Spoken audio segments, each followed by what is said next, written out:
Welcome, everyone. Today I'm talking to Brady Cassidy. Brady is the co founder of Rewardful, a platform that allows SaaS companies and memberships to set up an affiliate and referral program using Stripe. He previously helped build three venture funded startups, leading growth and product from the first dollar in revenue to post Series A, and generated over 100 million in market value. Brady, welcome to the Membership Maker podcast. It's great to have you here. Thanks for having me. Sure thing. All right.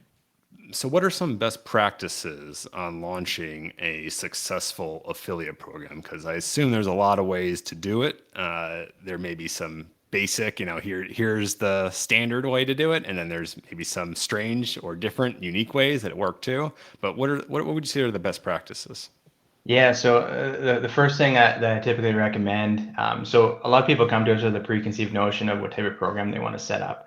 And often, I mean, it's sometimes it's not the best type of program for, the stage of business in, the industry they're in, a variety of different factors.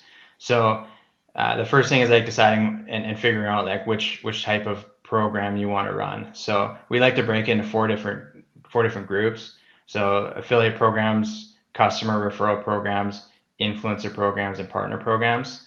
As an example, if you're brand new to starting your membership site, and say you have no members yet, or you have 5 members, introducing like a customer referral program, unless one of those first 5 members are quite influential themselves, it's going to be pretty incremental. Like it's not going to provide you with probably massive returns until you grow that customer base a little bit. And so you're probably better off in that situation to start with more of like an affiliate program, and using external affiliates to promote your membership. So understanding which of those is the best fit for the stage of your business is kind of the first and single most important step before you even get started. Um, and and also, like, just before we go into too much more stuff, it's important to understand that the channel is not set it and forget it. You don't just um, spin up a customer referral program, and it starts printing money. In some cases we have seen that happen, but it's kind of a lottery if you're running it that way. It's important to be very like proactive about the channel, and making sure that you sort of get out what you put in, like most things. Um,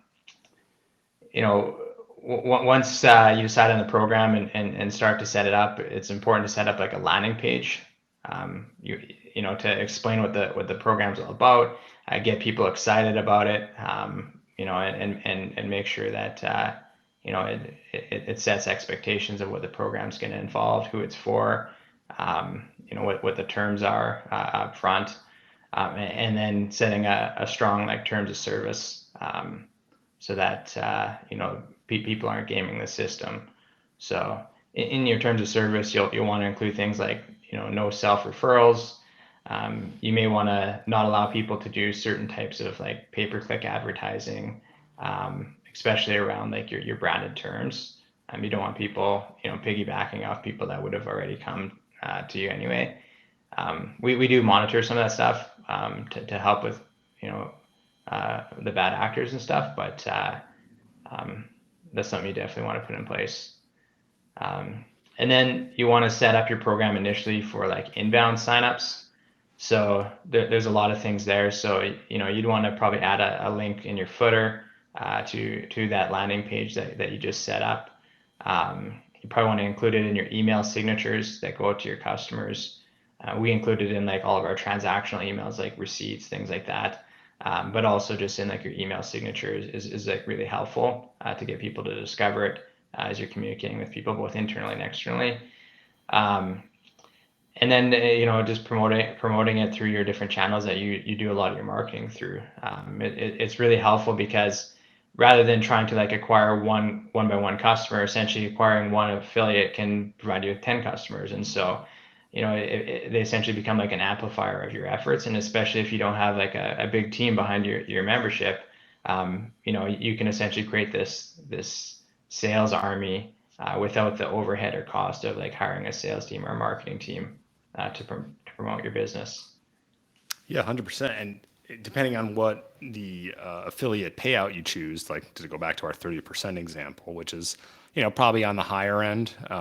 But if you do a 30% payout, right? So if your membership's $100 a month and someone refers you, that means you'd be paying your affiliate 30% of that $100, $30 each month. So you get $100, you give 30 to your affiliate, and you net 70, which is still good because in theory that person would not have come to you at all without the affiliate, so you would have had zero. So 70 is better than zero.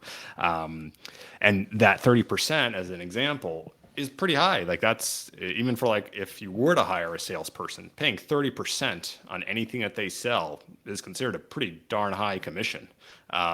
So it's a real incentive.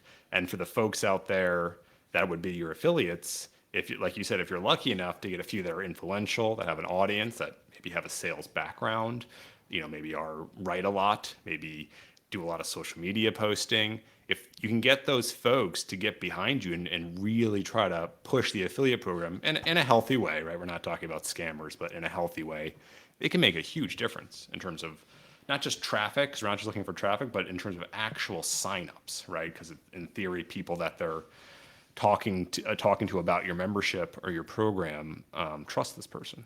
And like we talked about earlier, it's going to lead to kind of social proof and validation that, oh yeah, let me give this thing a try. It seems legit.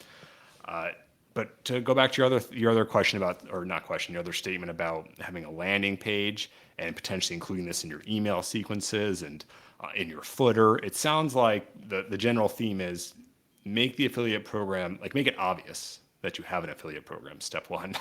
Yeah. Don't make it some hidden obscure link somewhere on your website, right? Put it out there because again, it's essentially a guaranteed ROI. There's no real downside to someone becoming an affiliate, even if they don't send anyone your way. Doesn't hurt you. It doesn't cost you anything. So put it out there. Make sure it's super obvious, and then also try to help people be successful as affiliates. So you had mentioned not just set it and forget it. So could you give maybe a few more quickly some examples of what people should be, how I should be instructing like affiliates to be successful? What are some best practices you recommend? Yeah, for sure. So one of the best things you can do is to connect like an email service provider, and you should like onboard your affiliates the same way you would onboard new customers. So, once they sign up to your affiliate program, you might want to send them a welcome email, get them excited, talk about, the terms, things like that. Then you might want to send another message that talks about different ways to promote you. So seeding ideas on different ways to promote you, you might recommend to write certain blog posts. You might recommend, you know your audience best, you know where they hang out. And you can recommend for them to tap into those different channels, create the type of content that your audience likes to consume. And what's really helpful about that is it reduces the creative friction for your affiliates and seeds those ideas rather than just providing them with a link and saying, hey, promote us. Providing those ideas is super helpful. Anything you can do to reduce that friction is helpful. And then what we've also seen is like really helpful is to provide your affiliates with content and information that's not purely transactional. So it's not like sign up, sign up, sign up. Use them as like an army to amplify your content. So if if you do like a blog post, if you do a podcast like this, get them to promote that, and they're putting more touch points out there with their audience, which keep learning and coming back to you. So it's helpful to provide them with those resources. Thanks for taking the time to talk with me. We all really appreciate it. Where should the audience go to learn more about Rewardful? Yeah, thanks for having me.